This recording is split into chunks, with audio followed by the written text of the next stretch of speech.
going on, everyone? It's the Fantasy Football Almanac, back at it with another fantasy football video. Today we're going to be talking about buy low wide receivers, guys you can get on the cheap due to one reason or another, whether that be poor play, injury, what have you. But before we get into it, if you guys could, go down and give this video a like. I am answering every single fantasy football related comment, so any questions, please. I would love to help you all out. And I would love to see any trades you guys have been through recently. And subscribe to the channel. Turn that notification bell on so you do not miss another video.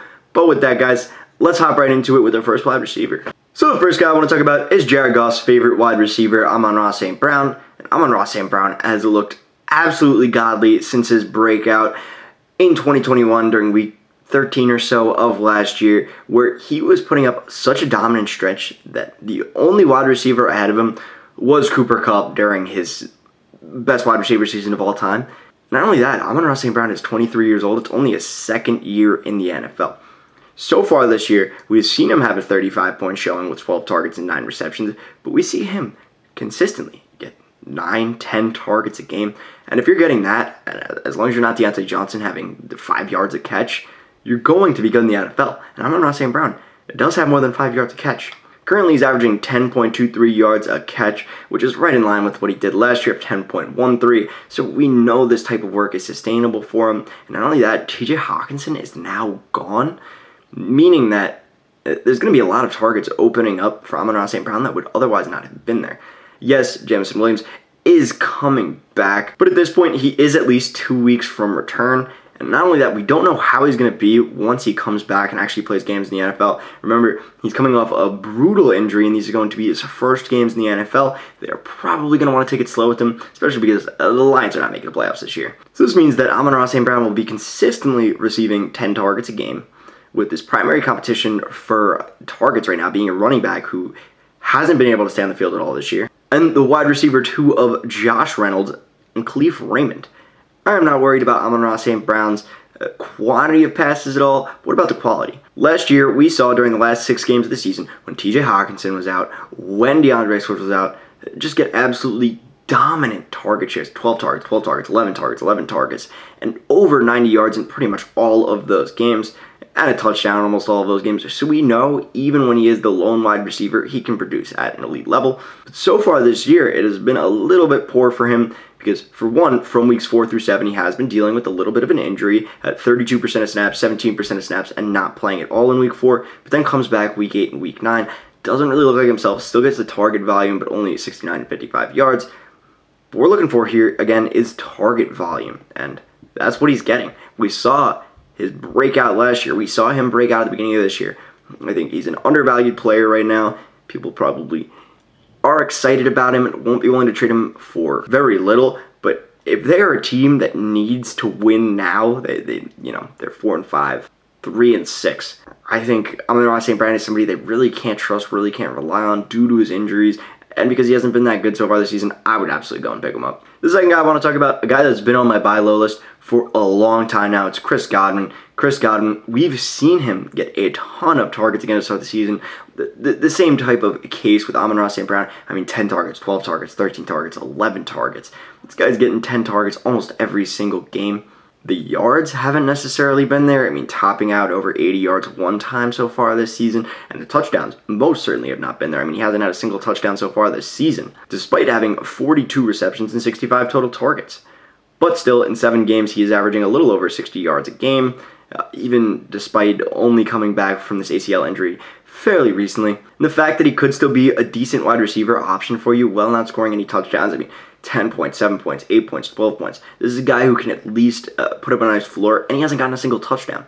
Well, listen, I know this Bucs offense has been worse this season. Tom Brady does not look like his full self. But at the same time, Chris Godwin is going to get into the end zone. We've seen this before with him. 2020, he had 7 touchdowns. 2019, he had 9 touchdowns. 2018, another 7 touchdowns. This is a guy who can get into the end zone. We've seen it year after year. This year, yes, it may be a little bit of a fluky type of season, but Chris Godwin will get into the end zone. The Buccaneers, while the offensive line does look worse, I'm not worried about these 2 players, Mike Evans and Chris Godwin, getting into the end zone on a regular basis. And yet Chris Godwin feels like he's not worth anything right now.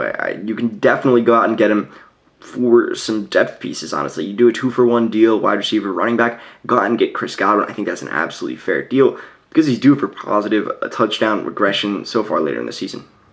The next three guys I want to talk about all have been dealing with pretty serious injuries, but they are all very, very good wide receivers. First guy I want to talk about is Ja'Marr Chase. And Ja'Marr Chase is a player, who can have 50-point showings, as we saw last season in the championship game, no less, when he dropped 50 fantasy points, 12 targets, 11 receptions, for 266 yards and 3 touchdowns. We know Ja'Marr Chase has that ceiling. How many other fantasy wide receivers have that ceiling? I can maybe count on one hand. I don't even think I can count on one hand.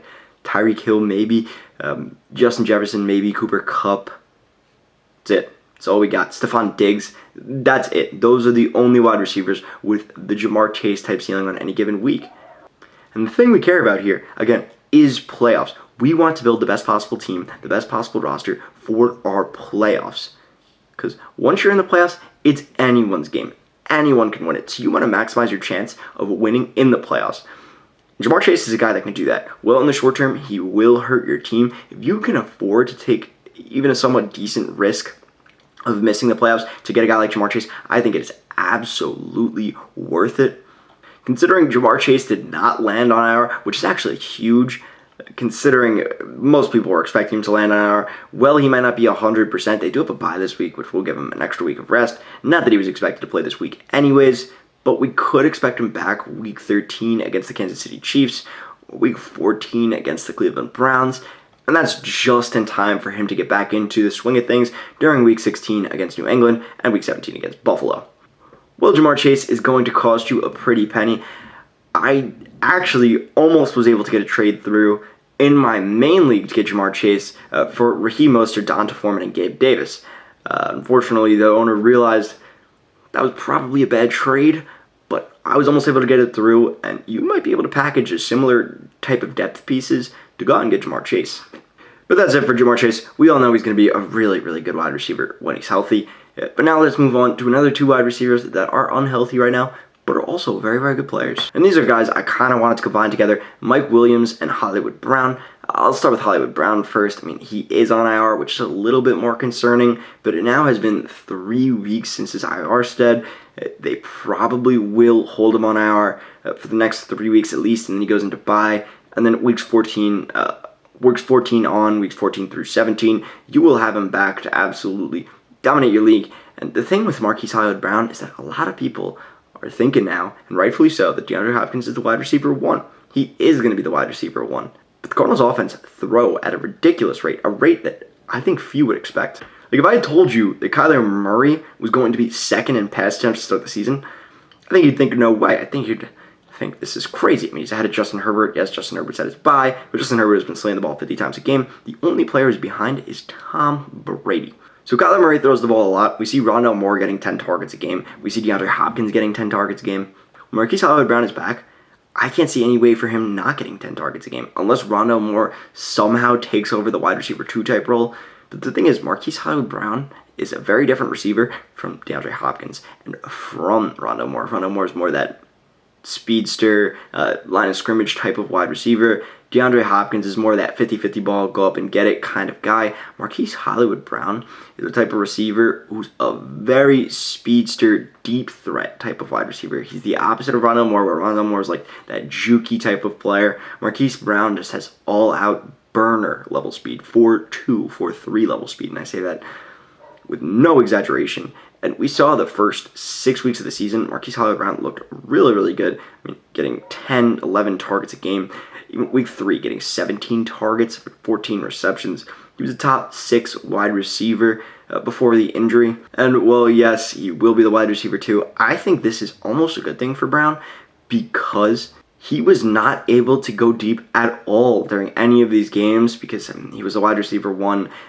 All defenses were keyed in on him as much as possible. Now with DeAndre Hopkins, it's impossible to key in on Marquise Hollywood Brown. And he could snap just like that any play. Have that Tyreek Hill level speed. Boom, catch a 60-yard touchdown. And then Mike Williams, on the other hand, he has been tending to an ankle injury, but we should see him back relatively soon. We don't exactly know, but I would imagine week 12-ish, we kind of start to see him trickle into the limited type of practices. Maybe he comes back then. And Mike Williams is a very, very dominant fantasy football player, especially with Keenan Allen missing constantly with injuries.